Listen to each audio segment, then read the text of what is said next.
I have the CRT from this Zenith safely put away, and I've got the chassis appended so I can go through it. I'm going to label all of these bumblebee caps as to their value.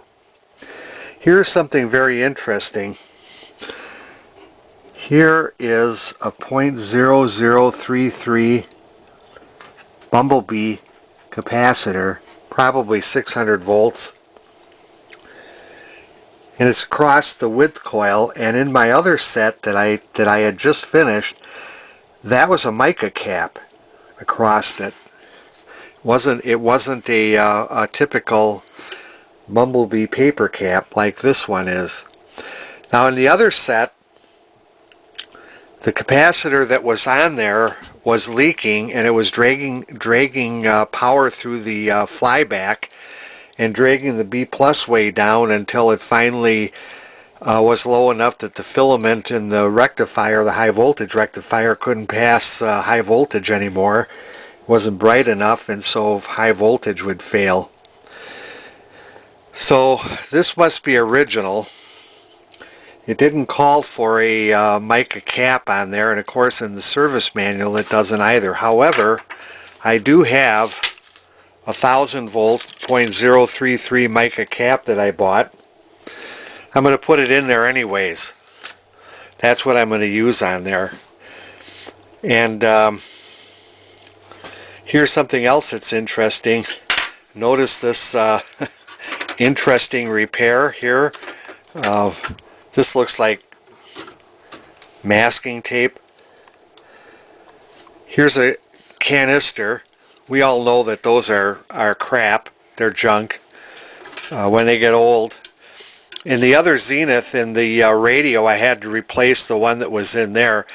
If you ever see these, I replaced a lot of these in Lowry power supplies and amplifiers for Lowry organs. If you ever see these, immediately, don't even bother measuring it, determining that it's good. Get it out of there and put in a resistor like this. Don't use this thing. Those things are junk. They may have worked real well when they were absolutely brand new, but they didn't last. So this is all going to have to be fixed up. I'll put a terminal strip in and do this repair a lot nicer than that. Some technician did this. I don't see here this ceramic resistor is falling apart. You know, the ones that were in the other Zenith were all good, and I didn't replace them. I'm kind of thinking maybe in this time, maybe I ought to replace those. One ceramic disc. Interesting. Let's see what else is interesting about this set. I don't see much work. This looks like work that a tech might have done, because those solder connections look a little bit newer than some of the other ones. So as I go through this, it's going to be interesting to see what I find with resistors and stuff. So that's where I'm at with this so far. Again, I'm doing preliminary examinations of this chassis, and I begin to see that I made a mistake with the other one regarding this .0033 capacitor. On the schematic, this capacitor is clearly across the width coil. It was in my other one, but in the other one it was a mica capacitor. It was leaking, and I replaced this with a .0047, and that's not right with a silver mica. So what I'm going to do in this case, there's a mistake on my part, and my disclaimer is that last set I worked on was the very first television restoration I've ever undertaken. So this capacitor can be replaced with another tubular capacitor. I don't think it has to be a mica capacitor, although in the picture in the Sam's folder it did appear to be a mica, but I don't know, but I put a .0047 in, and it should have been probably a 0033. This is a .047. I'm not really sure, but I'm going to have to really make sure I pay attention to what these capacitors are and where they are in the circuit. I made a mistake in that other one.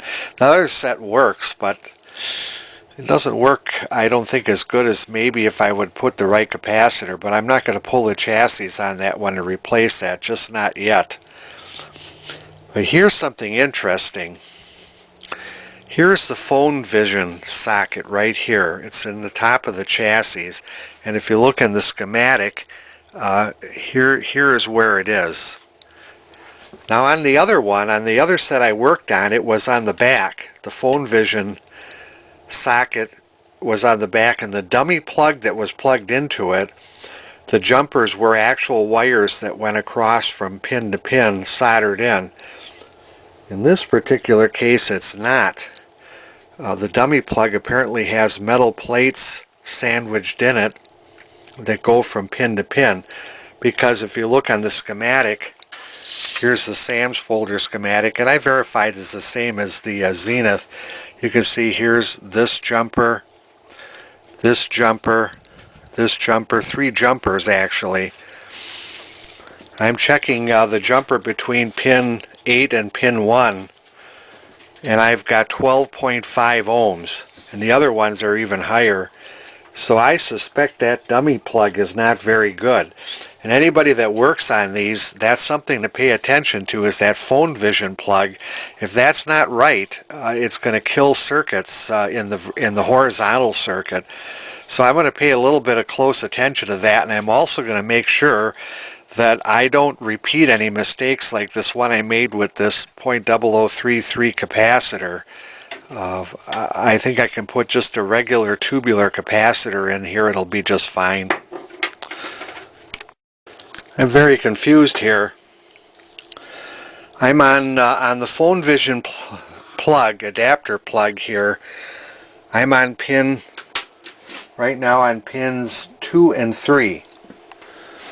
And on the schematic, pull this over under the light, point it out.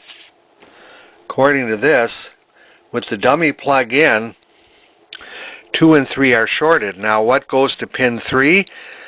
The plate of the horizontal, the discharge size of the side of the 6SN7 horizontal oscillator, and then it goes through there, through a jumper, and into the 6BQ6, into the grid of the first 6BQ6. So that dummy plug being in there, that should be shorted. There should be 0 ohms, yet here I'm getting 87 ohms.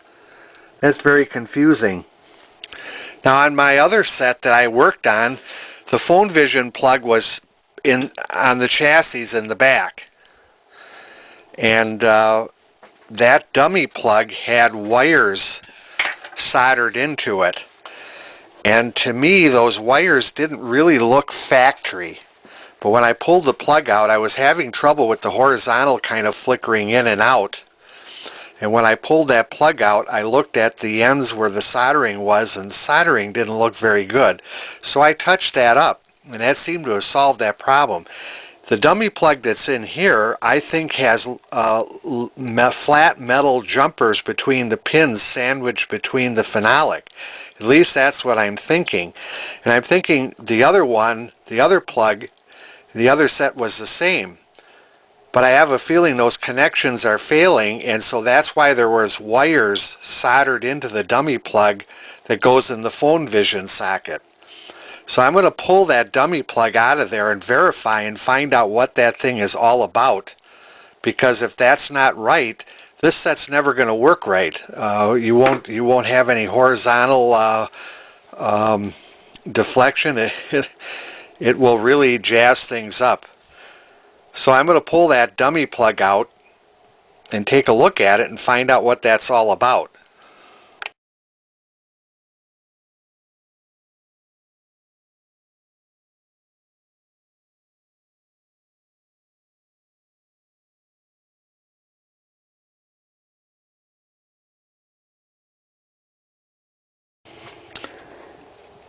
I soldered in 3 jumpers to jumper out these poor connections on this Phone Vision dummy plug.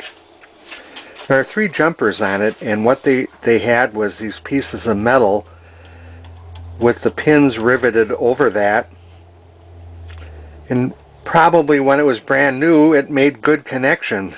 Now when I checked it, I got between at least 2 of them, I don't think there was any electrical connection between the 2 pins. There is now. I've got these 3 jumpers soldered in. So what I'm going to do is I'm going to power it up.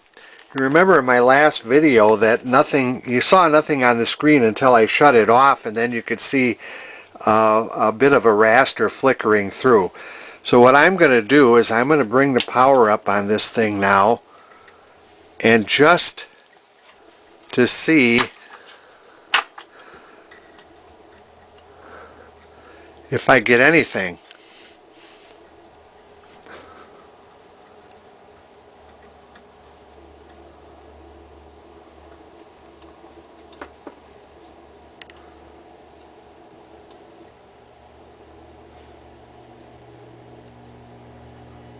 Okay, I'm still not seeing anything on the screen.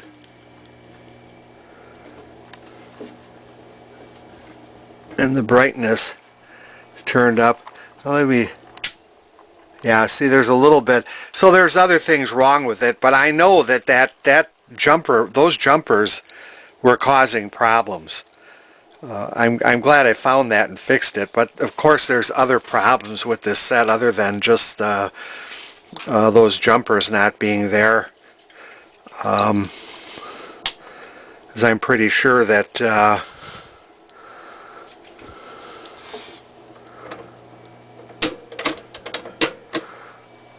yeah, with the brightness turned all the way up,